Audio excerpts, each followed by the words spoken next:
Welcome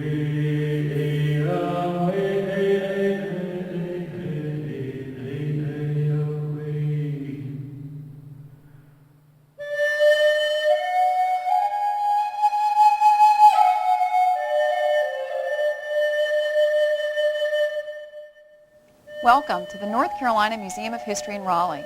Today we'll be exploring American Indians in North Carolina. But who are American Indians? Let's see what students your age have to say. They all moved to the west. They lived a long time ago. They were the Navajos. They hunt for their food. We'll check on your answers in a bit, but now I have a different question for you. What do you know about American Indians? Annabelle? They lived in teepees. They wear deer skins. They use bows and arrows. They have feathers. Well, again, we'll check your answers in a bit. So, where did American Indians live in North Carolina? Do you recognize this map? That's right. It's our state, North Carolina, where you live. In 1585, at least 28 tribes lived in present-day North Carolina. We don't really know how many American Indians were here then, but there were a lot. These tribes belonged to three different language groups: Algonquian, Iroquoian, and Siouan. The Algonquian-speaking American Indians lived in the coastal plain region, while the Siouan language group tribes lived in the Piedmont area of the land.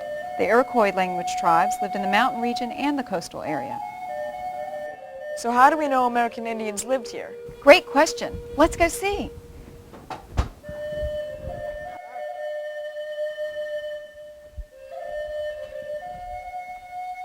Through archaeology, the study of the past, through artifacts left buried in the ground, we can find evidence of early American life.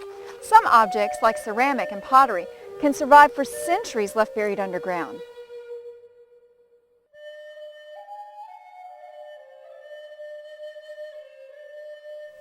Other objects decay quickly. By studying intact objects left at a site and soil stains left by decayed objects, archaeologists can tell us a lot about early societies. We also have evidence from earlier explorers. John White was the official artist of the 1585 Roanoke expedition. His job was to visually record plants and animals unknown to England and to illustrate the daily lives of the American Indians that the Europeans encountered. Thomas Harriot, another expedition member, kept a written record of such discoveries. White's watercolors and Harriot's records are primary sources, materials from people there at the time, that have helped historians learn about the lives of coastal American Indians who lived in North Carolina almost 450 years ago. White drew scenes from two villages of Algonquian-speaking American Indians. Pomioque was located near Lake Matamuskeet in present-day Hyde County. Here's a print of his drawing of Sikatan, located somewhere on the banks of the Pamlico River estuary. 2 years after he made these watercolors, John White returned as governor of the Roanoke colony. This colony was lost while he was in England getting fresh supplies. Virginia Dare was his granddaughter. In addition to archaeology and primary sources, another way we know about early American Indians in North Carolina is through artifacts. Artifacts are objects used by people. The museum collects many artifacts. Artifacts can be old or new, common or rare. Let's take a look at some replica artifacts.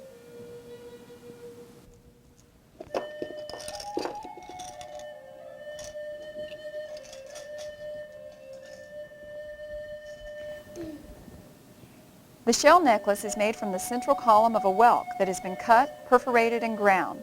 The whelk is a marine animal. This was a ceremonial musical instrument made from the shell of a common box turtle with small stones inside to create the sound. Clay pots were formed using coils of clay laid one on top of the other. A wooden paddle was used to create the design on the outside of the pot. The pot was left to dry, then buried in hot coals to bake hard. And take a look at this. American Indians used skins for many purposes. They could be used for clothing or warmth. What happens to artifacts after they're found? Great question. Artifacts are carefully preserved and researched here at the museum. Then we use them in exhibits to tell stories, this one about American Indians. Let's go up to the third floor where we have our Community and Culture exhibit and see some artifacts that relate to American Indians in North Carolina. Here's an artifact I want to share with you. Take a look at this. This Algonquian canoe is over 2,700 years old. It was found in 1985 along with 30 others in Lake Phelps, located in Terrell and Washington counties. While the wood appears strong, it's actually very, very fragile and paper thin. This is a dugout canoe. American Indians frequently made dugout canoes using fire and shells to scrape out the charred bits of wood after a fire was burned inside the tree log. So what happened to all those American Indians? Where are they today? Another very good question. There are several reasons why American Indian tribes who were here in the colonial period disappeared. Warfare, dislocation, disease, and absorption by other tribes all contributed to the huge decline in the American Indian population of North Carolina. Disease was an especially extreme killer. No American Indian had ever been exposed to these diseases or developed immunity. Smallpox, measles, influenza, typhus, whooping cough, chickenpox, and scarlet fever were brought to North America by European explorers and colonists.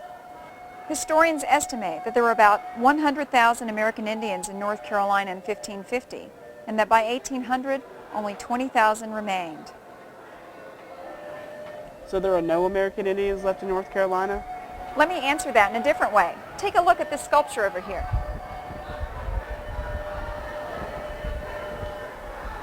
So, what do you think? It looks pretty old with all the carvings on it. I see a feather and a turtle. But it says in the label it was carved by Freeman Al in 2004. You're right. This carving was made by Cherokee elder Freeman Al in 2004. It's called Szilagyi and Creation. This is an excellent example of how American Indians in North Carolina today carry on the traditions of the past. Yet they live throughout our state. In fact, there are 8 tribes recognized by the state of North Carolina. There are the Kahari, the Meharan, the Wakamasuan, the Hawasaponi, the Eastern Band of the Cherokee, the Saponi, the Lumbee, and the Occaneechi Band of the Saponi Nation. Over 100,000 people in North Carolina today identify themselves as American Indians, living a lot like most North Carolinians do, going to school and working in all kinds of jobs. Yet the tribes respect their heritage and maintain their cultural traditions through education and events like the American Indian Festival held at the museum every November, and powwows too. There's another place in the museum I want to show you that has an exhibit of Cherokee pottery. It shows how American Indians still contribute so much to our state's heritage today. Let's go take a look. Are these pots old or new ones? These are mostly recent pots, with a few older ones as well. These pots date back to the 13, 14, and 1500s. Do you see any similarities between these older pots and the newer ones? American Indian craftspeople across the state continue the traditions of their ancestors in many different art forms. Now come on, I want you to meet the Saratown woman. Let's go.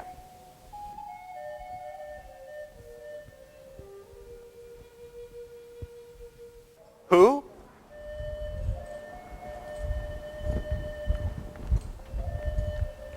This is a bronze statue of a 17th century American Indian woman who lived along the Dan River in Piedmont, North Carolina. She belonged to the Sara tribe. She was forensically reconstructed. That means her image was determined by archaeological remains. Research, primary sources, as well as artifacts found with her remains help determine her dress and jewelry. Today, she welcomes visitors like you to the museum.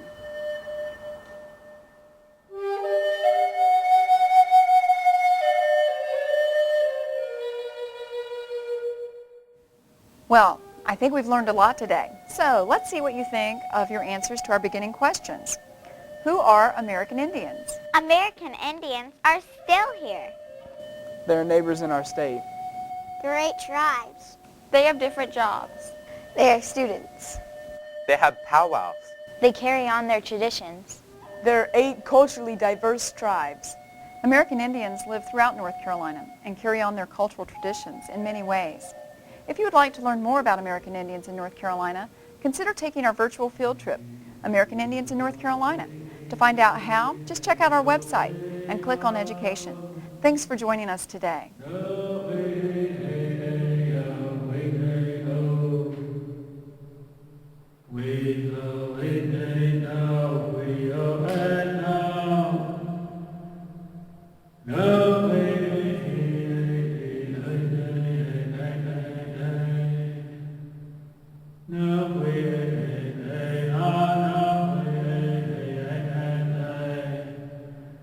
We